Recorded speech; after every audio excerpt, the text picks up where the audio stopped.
Halo, jumpa lagi di kelas penulis cerita anak. Kali ini kita akan sambung lagi ya. Bagaimana kita menulis cerita anak. Oke, sebentar. Kita share dulu materi berikutnya tentang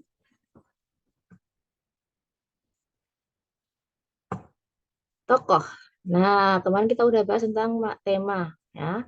Bagaimana sih cara mencari tema apa yang bisa kita tulis, terus apa yang harus kita perhatikan. Saat ini kita bisa bahas tentang macam-macam tokoh, menciptakan tokoh, tips membuat tokoh menarik, mengevaluasi tokoh, dan sudut pandang atau point of view.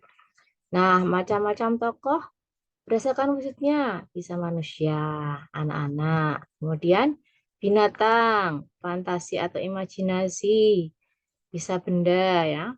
Terus tokoh-tokoh itu ada tokoh utama dan tokoh pendukung. Tokoh utama itu berarti dia yang menjadi sentral cerita kita, tokoh pendukung itu yang menjadi peran pendampingnya. Kemudian ada tokoh protagonis, dia punya sifat-sifat yang ditonjolkan baiknya. Antagonis misalnya dia menjadi musuhnya.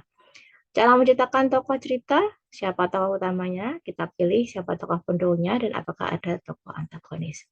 Kemudian supaya tokoh cerita ini menjadi kuat, kita harus sampaikan dimensi fisiknya, seperti apa hidungnya, rambutnya, ya, cara berjalannya, kemudian psikologisnya, apakah dia pemarah, apa dia suka senyum, lingkungannya, misalnya tempat tinggalnya, bagaimana kamarnya, ya itu menciptakan tokoh cerita yang kuat. Kemudian nih contoh fisik, topi tupai, dia jantan, warna bulunya coklat di bagian depan, abu-abu di bagian belakang. Ekornya pendek. Psikologisnya, dia peduli, rasa ingin tahu besar, penakut. Dia suka jalan-jalan di tanah. Yang tidak disukai melompat dari dahan ke dahan. Ya. Formulanya gimana? Tobi ingin mencari pemilik telur, ya, keinginan. Kemudian karena ia menemukan telur di semak-semak, alasannya.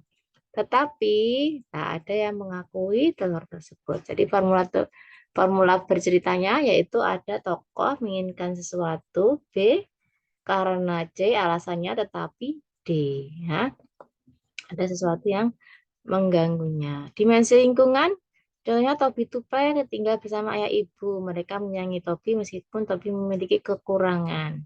Ya, lingkungannya tinggal di tepi hutan, banyak pohon, tupai lain kadang mengejek ekor topi, tapi punya teman-teman lain yang tinggal di dekatnya. Lalu gimana dengan tokoh lainnya? Buat tokoh yang menarik. Ya.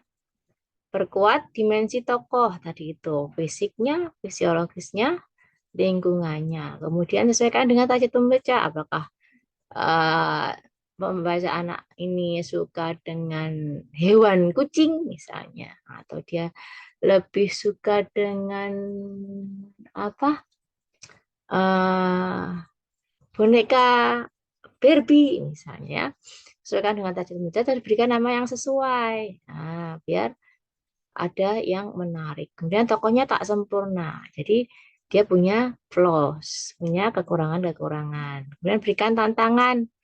Jadi cerita itu kan datang karena adanya konflik. Kalau tidak ada konflik, dia tidak ada cerita, maka harus ada tantangannya. Kemudian hadirkan perubahan.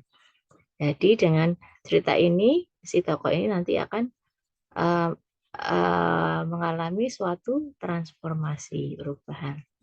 Terus evaluasi nih, apakah tokoh ini dapat dipahami pembaca? Ya, misalnya dia terlalu berat ya, kita ringankan cara kita menggambarkannya. Apakah tokoh ini realistis?